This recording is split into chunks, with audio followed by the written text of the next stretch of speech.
And now we're being recorded. Good morning, good afternoon, perhaps for some of you. Actually, it is officially afternoon. This is Yvonne Myles. I'm the founder of Vibrantly Living You. And if you're watching this, you have landed in the vibe. Welcome, welcome. We typically go live most Fridays, and we typically are going live about an hour before this time today, but we made an adjustment for a very good reason, and that's because we have a delightful guest to share with you today.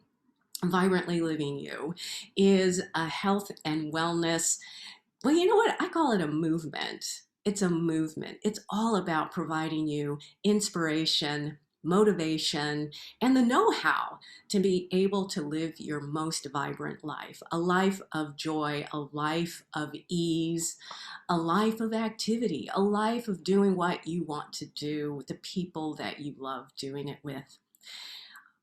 Personally, I got a great reminder of why this is so important. And it was just from a few weeks ago when I took a very fun biking vacation with my niece out to California. And what was relevant about that is that while I am not a super highly trained athlete, because I've taken care of my body, I've made it a priority to take care of the way I eat, to take care of how much I move my body, to relieve stress, to make sure I'm getting enough sleep, all the things that wrap into what it means to be healthy and vibrant. Because I do that just on a day-to-day basis, a little bit at a time, small steps, it allowed me to hop on a bike and ride 111 miles over a few days period and really enjoy myself. I had the confidence to do that. And that was just another reminder to me about why it's so important, why I want to pass on this information to others so that you can enjoy the life that you are here to lead and to do it in a way that feels good for you. That's not a struggle. So we show up here most Fridays to share some interesting tips and techniques, fascinating guests, new perspectives, sometimes some new ahas about this huge topic of wellness. And so that's why you should give yourself a nice pat on the back for being here to expand your awareness in this space as well. And I've got another great guest today that I'm going to bring on and introduce in just a moment.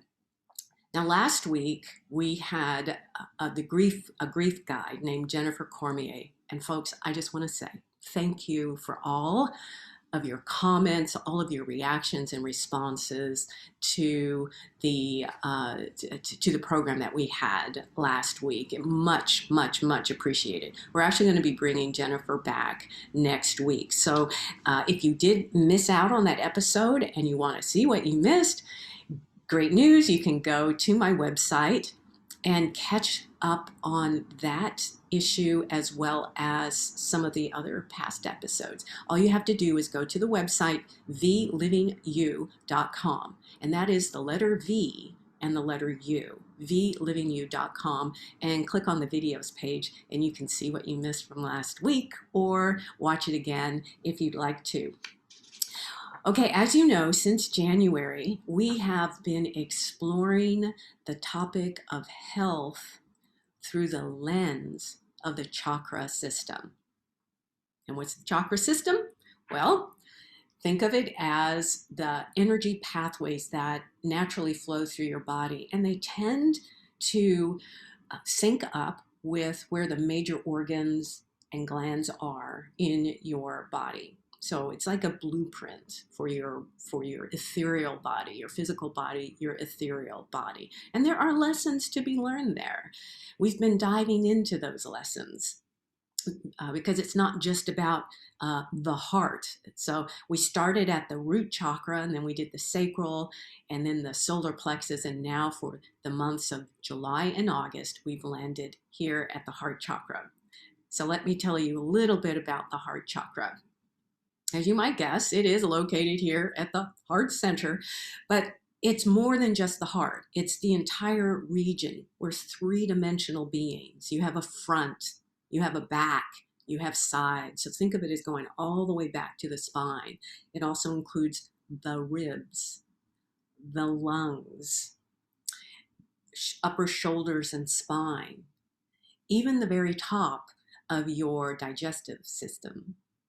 From a glandular standpoint, you have your thymus gland, which sits right here behind the sternum. So this is a huge area that affects our health, our physical health, but also our emotions. Symbolically, of course, when we're talking from an emotional standpoint, we tend to think about love as being associated with the heart. And of course, it is love, but also peace, also compassion, also kindness toward others, but also toward ourselves, which is so, so very important. And it's also because it's sitting right here in the middle of the body, you can think of it also as being that connecting place between the physical body and the emotional or the spiritual body. It's where those two or three realms connect and can be transformed. So it's lots going on there with the heart chakra. The color usually associated with the heart chakra is green. And I know you can't really tell, but I'm wearing slightly green earrings, and I know you'll appreciate the green that my guest is wearing today. But the color green, think of peace.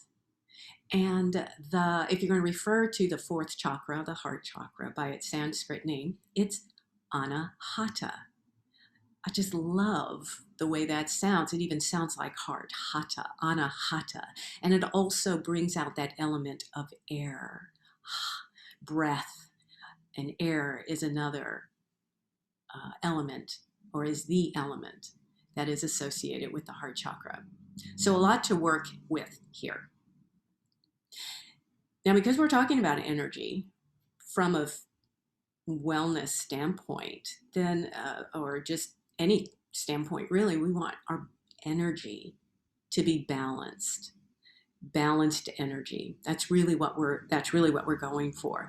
And when your heart chakra is in balance, it's not too much of this, it's not too much of that, then it means that you're able to easily be loving and kind and compassionate toward yourself and toward others. Toward yourself, it means that you've got a healthy sense of self-worth and self-love. Now, if it's out of balance, it could mean the opposite of that you perhaps are putting others way ahead of yourself. Maybe it means you're denying yourself. It could mean that you don't consider yourself to be worthy of taking care of your own health, your emotions, your physical health. So that can show up in eating disorders, or just not taking the time to be intentional about getting the best foods to feed your body.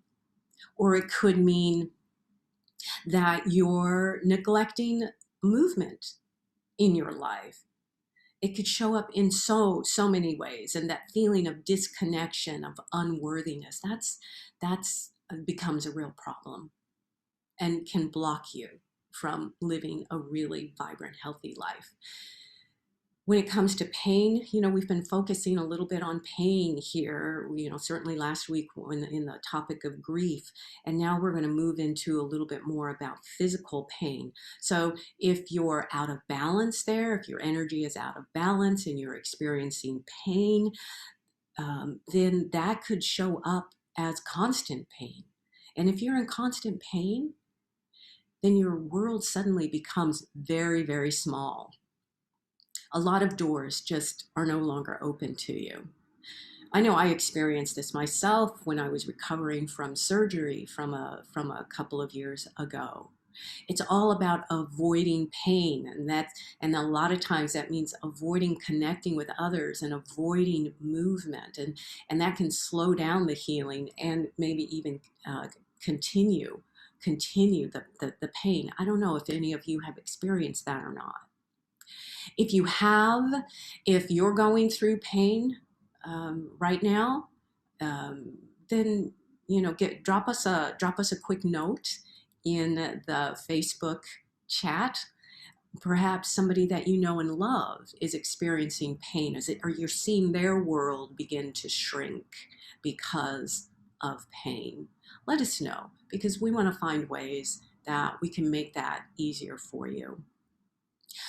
And that is why, one of those ways is why I invited my friend and my colleague Teresa D'Angelo here to talk with you and us about the topic of pain and how to relieve that pain, but when you can't relieve it, to be able to live with it and still experience joy and ease in your life. So let me tell you a little bit about Teresa. There she is in her beautiful green, rocking her green for the Heart Chakra for Anahata. Thank you so much, Teresa. Teresa supports people in aging gracefully through healing dance movement classes and also through personalized private sessions. She's going to tell us a little bit more about that later. She's an inspiring facilitator and just this wonderful presenter. I have been in her sessions before, and I love the way in which she presents. She's also a somatic dance movement educator. She is a sought after guest on podcasts and Facebook Lives like this, which is pretending to be a podcast. One day it will be a podcast, and also online summits. Teresa is also, and this is why she's near and dear to my heart, just one reason. She's also a Nia Technique second degree black belt trainer and instructor. She also is an ageless grace brain fitness educator and trainer. And one more little item in there, not little, big item in there, is a polarity therapy body worker. So she's got a lot of tools in her toolkit. She's also the founder of Live, Love, Move Wellness Consulting. Teresa, welcome to the Vibe. Yvonne, thank you so much. First of all, I have to say I love how you present these vibes. I love what you do. Just the name Vibrantly Living You. Oh, that touches me for sure. So thank you for having me here. Absolutely. I just also want to recognize that Teresa has a lot going on, and she took the time to join us today, and so that's a double thanks on you. But anyway, let's get on with our conversation for today. I know this is going to sound kind of funny to you, but why is the topic of pain so attractive to you? I love the way you put that. Yes. Why is pain attractive? I was attracted to pain, not conscientiously. 15 years ago, I was hit out of the blue, it seemed, with rheumatoid arthritis. For those of you who are not familiar with it, it's an autoimmune illness, and the immune system kind of goes wacky, and there's inflammation constantly in the body. And in my case, it was extremely severe. And I never had experienced that kind of pain in my life for any length of time. So I was searching for ways to help myself. And I have to thank my naturopathic doctor, because he was the one that said, I need to move. He said, I know it's painful, but you need to keep moving your body. Otherwise, it's going to get worse. Mm. And he asked what I like to do. And I said, well, I used to dance years ago. And he mentioned Nia, which we share. And this was back in 2005, because he was in Portland, Oregon, where the NIA headquarters was located. And he told me about it. And I went to a class, went up to the teacher after my first class and said, how do I learn how to teach this for others? Because it just helped me so much in this last hour. So that's the pain attraction, what happened, and knowing that it's possible to get some relief. But also, like you said, the pain doesn't go away necessarily maybe in the moment it might be relieved, but it's also about how to live with that, like you said. Yeah. Uh, yeah, I love hearing people's Nia stories. I mean, this is more than your Nia story, but obviously we share Nia, but also to hear your Nia story, how it touched you at a moment in time that was important for you. So it's almost like, I mean, pain, you got attracted to pain, but pain got attracted, to you really, and through Nia. So that's really cool. And I also love that connection with the name of your business, live, love, move. It's, Mm. it's your value proposition because you're living that and living through it. It Uh, wraps it all together for me. Yeah. yeah. So do you mostly work with people who are in chronic pain like you were, and I don't know if you still are or not? The private clients I have tend to have some sort of chronic pain, yet I can work with people of all ages, really. In classes, people are healthy. They may not experience pain, but I tend to attract people who have some sort of pain going on in their bodies, for sure.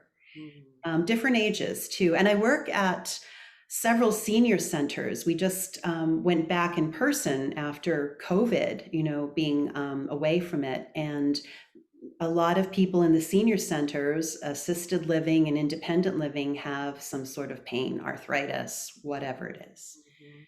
Yeah. Yes, indeed. And I should mention that Teresa is in New Jersey.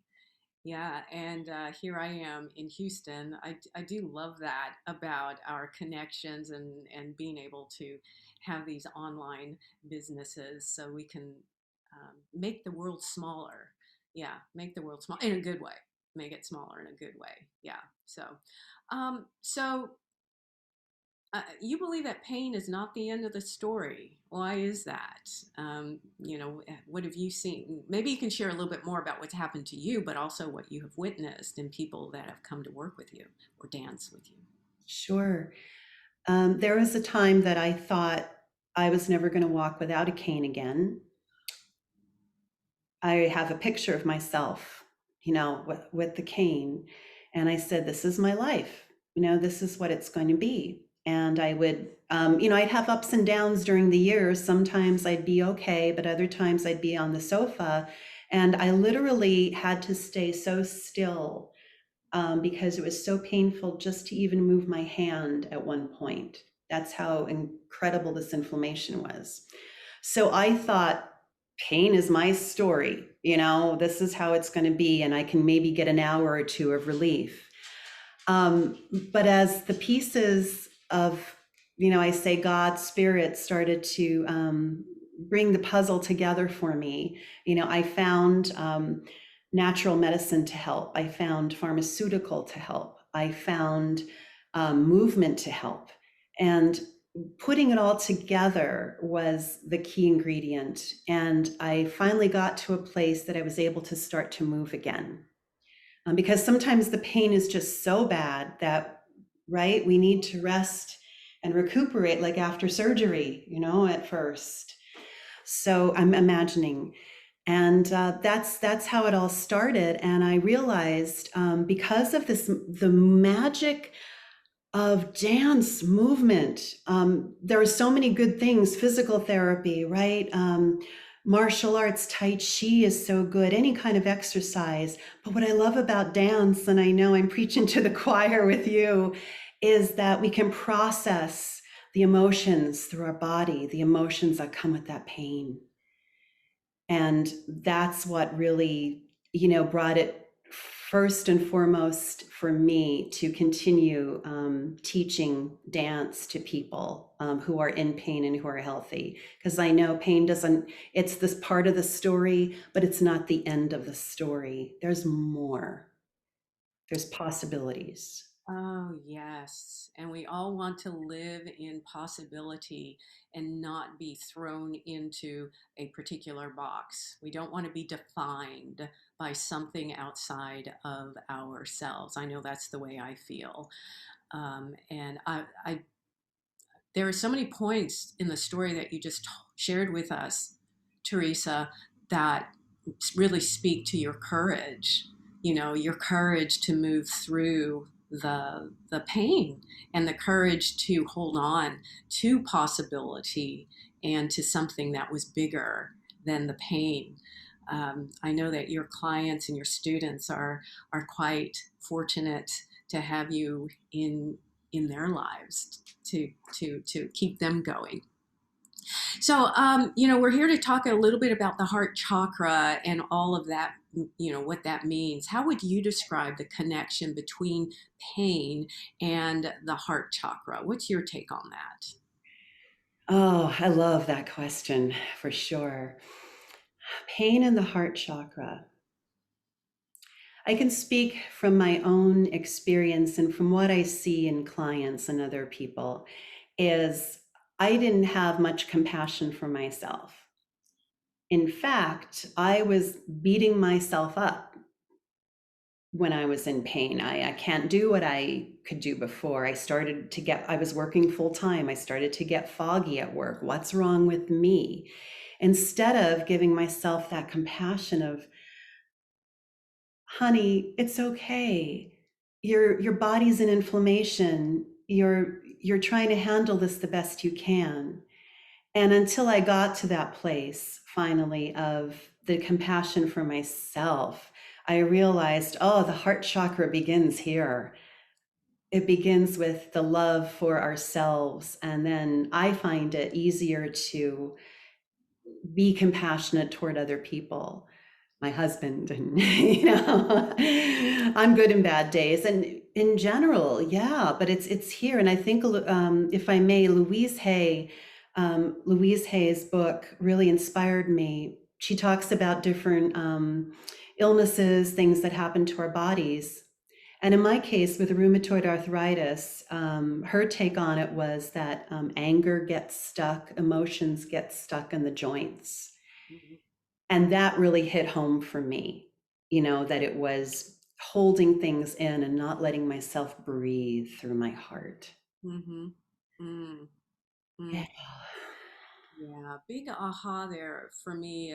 In the as I was introducing the program for today, I mentioned how the heart chakra is it's the center of the chakras. It's the center of the seven major chakras that we're focusing on throughout this year, and how it combines the the um, the physical and the more instinctual chakras and parts of our lives with the more emotional, spiritual, and we'll say ethereal parts of our lives.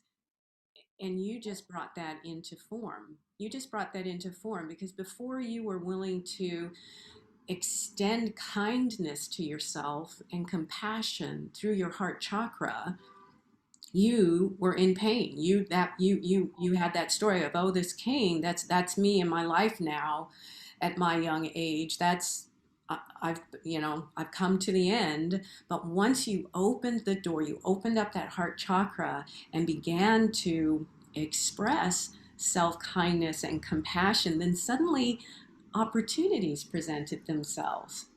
You started to move. You found out about the or your naturopath made a suggestion to you that, had you remained locked in the pain story, that you might not have had the ears to listen to. But I'm guessing that your heart chakra was already starting to expand. So thank you for so beautifully expressing why it is that why it is what the possibilities are for us when we focus on what that chakra happens to need, what it represents, and then how that can guide us into a new way of living. Mm. Yeah. It's right on. It really is right on. Yeah, I love that you brought that in. It's like that connector for sure. Yeah, yeah. And I heard about that through, the concept of this. Well, I mean, I'd heard about the chakras before, but more in depth through another modality that I had learned about called Surya Soul. And I'm still hoping I can bring Surya Soul into vibrantly living you. Stay tuned. we're making changes in the calendar in addition to Nia.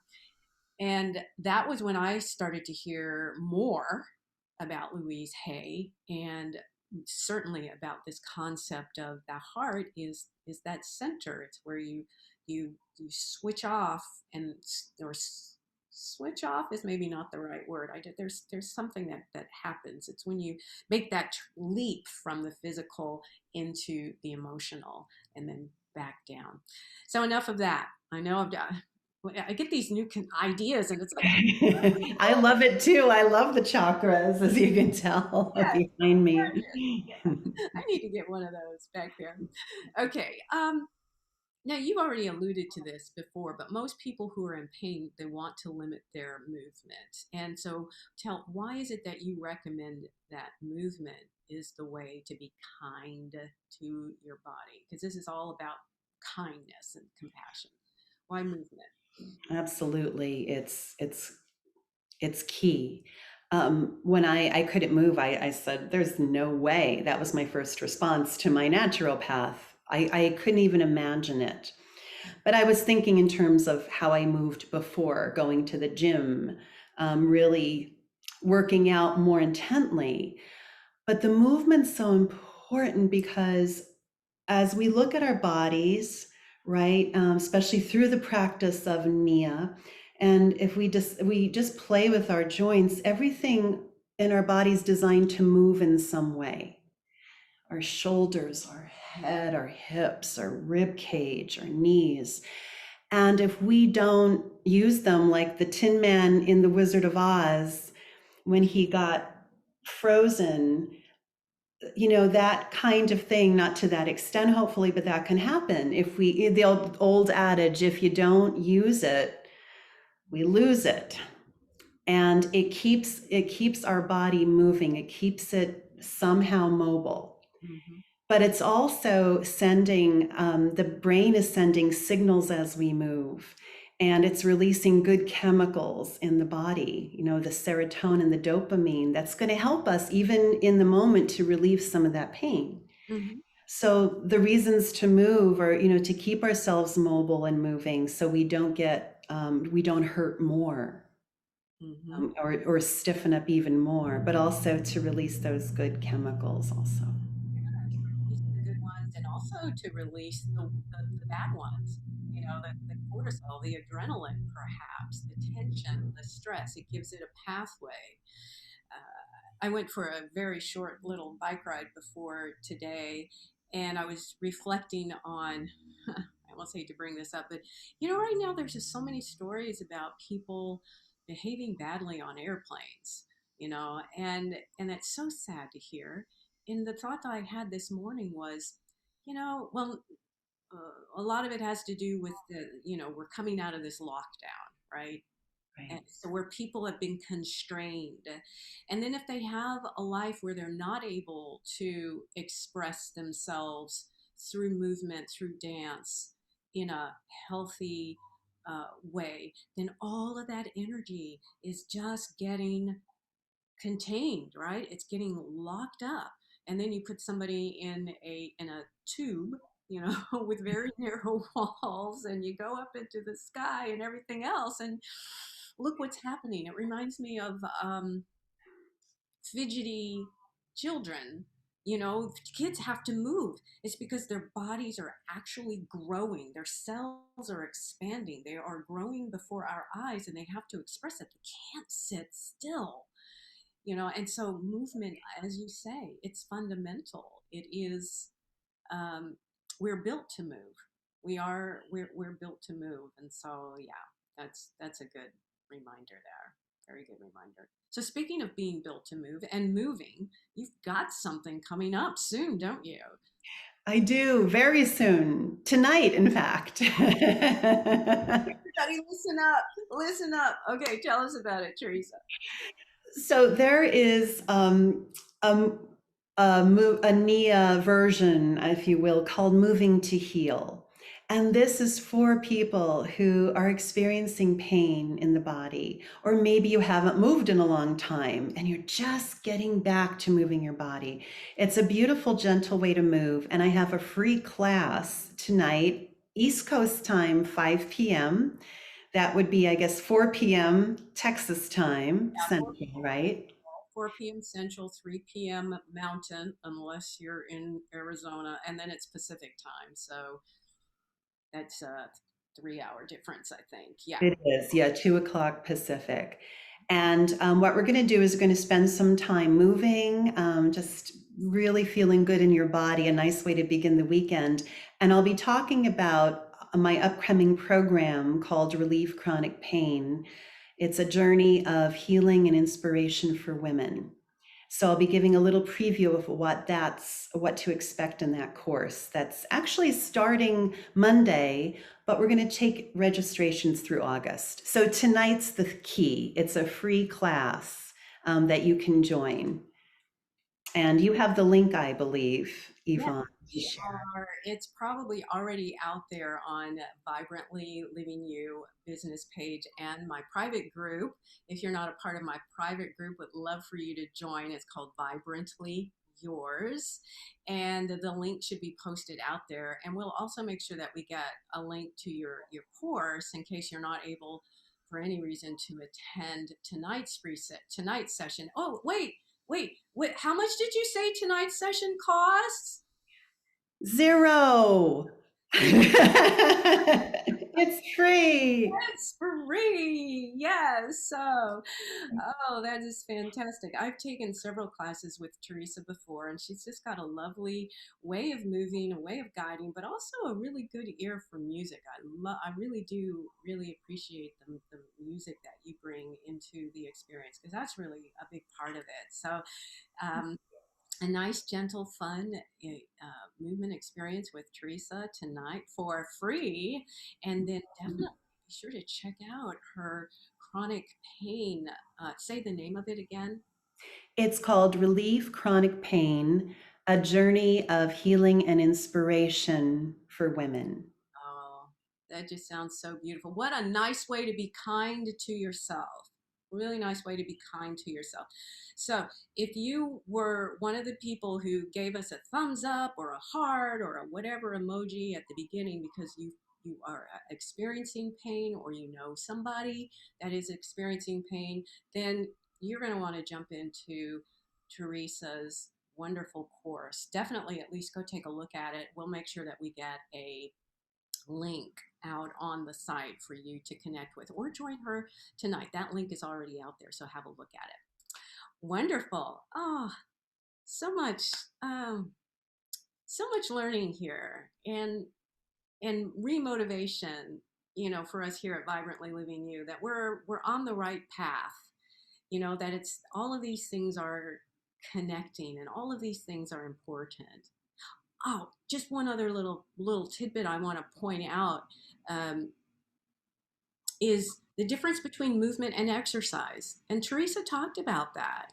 She mentioned how when her natural path suggested that she moved, her first thought was, oh, I got to go sling some iron around, or jump up and down really hard, in an aerobics class or something. And you can do that if you want, and certainly weight training is good, but there is a difference between exercise and movement. Movement is what you do all day long. Many times when I'm doing the vibe, I have to catch myself and remind myself to sit still a little bit because I tend to want to move with the energy, and I because it feels so good. So what Teresa teaches and what I teach in my Nia class is a way to be intentional about those gentle movements, also some powerful movements, but that move in the way that your body is already designed to move. So it's not unnatural. We're not going to ask you to sling a bunch of weights around and jump up and down and hurt your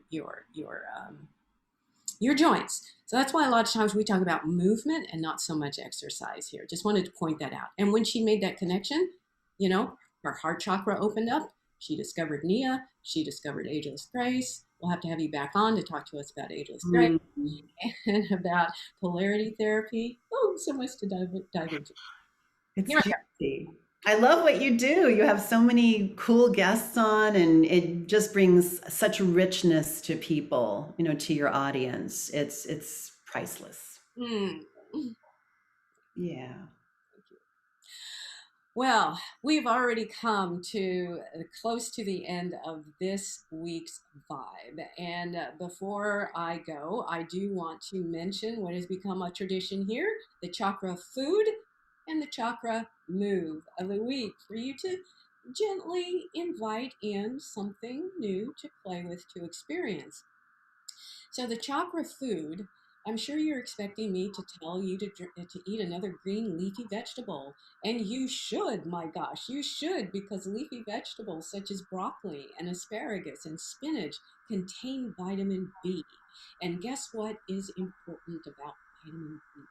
This nutrient is essential for nerve regeneration, and it also improves nerve function. So it's the only appropriate, since we're talking about pain and you begin to experience pain from those nerve endings, that we would mention those foods. So I do encourage you to go out and work as many of those green leafy vegetables into your diet for next week. But I'm going to change it up on you a little bit. The actual chakra food for this week is going to be ginger. Ginger, the food, the spice, make sure it's fresh. So go out and get some fresh ginger root. One of these days I'll have to show you my trick for peeling ginger root. So we wanted to mix it up. And the reason that we're talking about ginger is that it is a wonderful anti-inflammatory food and spice. It's been around for millennia.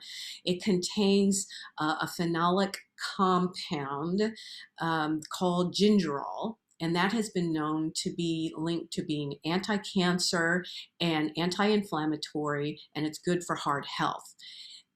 And the way in which it's good for heart health is that it's good in preventing blood clots in the blood vessels of the heart. So, heart chakra, be kind to your body, be kind to your heart with ginger. It's also an antioxidant, and it's going to help reduce the formation of plaque in the arteries that cause high cholesterol.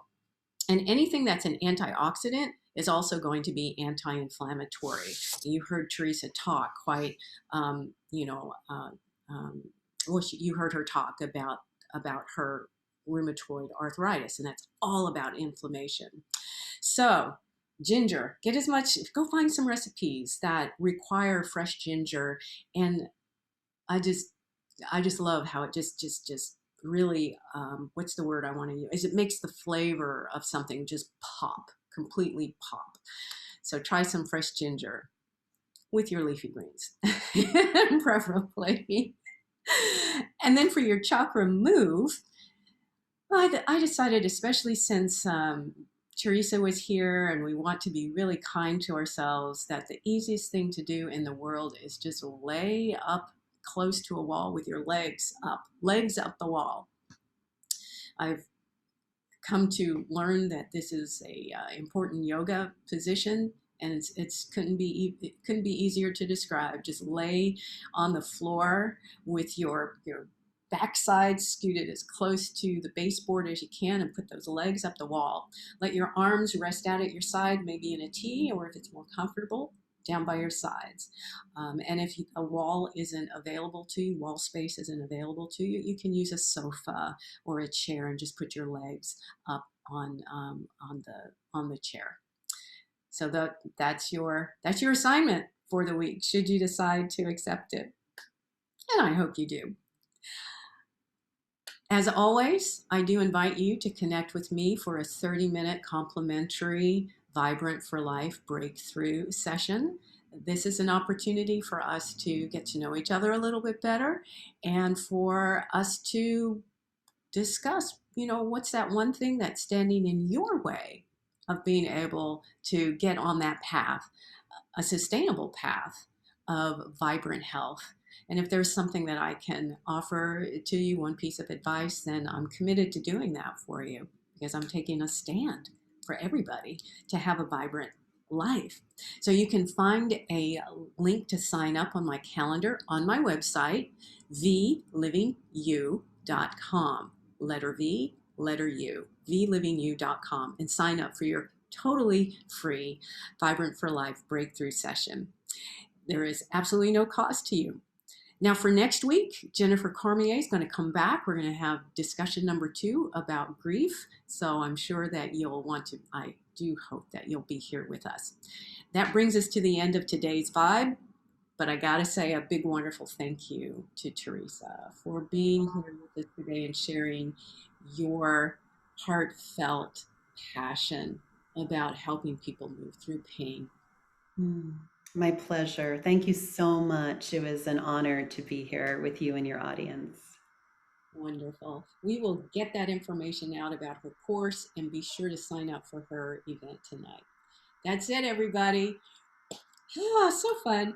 Remember, a vibrant life is yours for the taking. It's yours. So reach out, grab it. Go join my group, Vibrantly Yours. We'll see you next week. Bye.